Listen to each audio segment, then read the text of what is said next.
How to chat with ChatGPT on WhatsApp. Let's go ahead and start the video. So if you guys didn't know, you could actually chat with ChatGPT using your WhatsApp.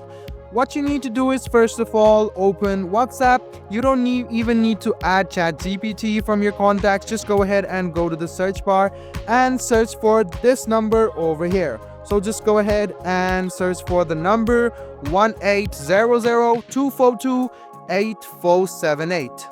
So you can just go ahead and search this number, and as you can see that the chat GPT will be shown. Just go ahead and tap on it and you can start chatting. You can just go ahead and write anything, wait for a while, and chat GPT will reply to you.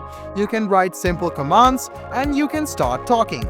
So guys, this is how easy it is to chat with ChatGPT using WhatsApp. I hope this video was doing good. Like the video, subscribe to the channel, and do hit the bell button for more.